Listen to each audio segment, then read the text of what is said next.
به نام خدای حق، عدالت، آزادی. ما خواهان پرداخت حق عضویت افغانستان در سازمان ملل متحد از صندوق امانی و یا هم از کمک‌های حق توار 40 میلیون دلاری هستیم که به طالبان داده می شود. وقتی گروه طالبان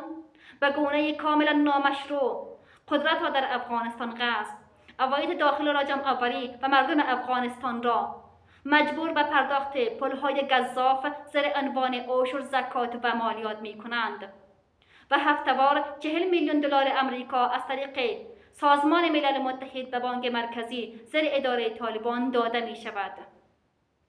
و در شرایطی که طالبان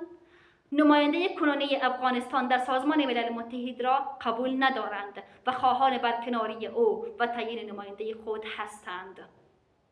سازمان ملل متحد چگونه انتظار دارد که نماینده افغانستان در سازمان ملل متحد و یا هم مردم گروگان گرفته شده افغانستان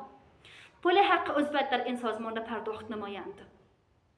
اگر نماینده افغانستان این حق را نداشته باشد، تنها حضور فیزیکی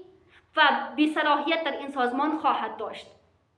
و ادامه این روند میتواند منجر به خاموش ساختن صدای واقعی مردم افغانستان در برابر ظلم طالبان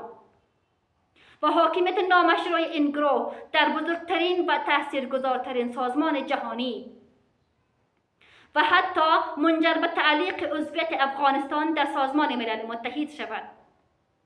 که این جفای بزرگی دیگر در حق مردم افغانستان به ویژه زنان خواهد بود که با دستان خالی در یک جنگ نابرابر علیه طالبان مبارزه می نمایند.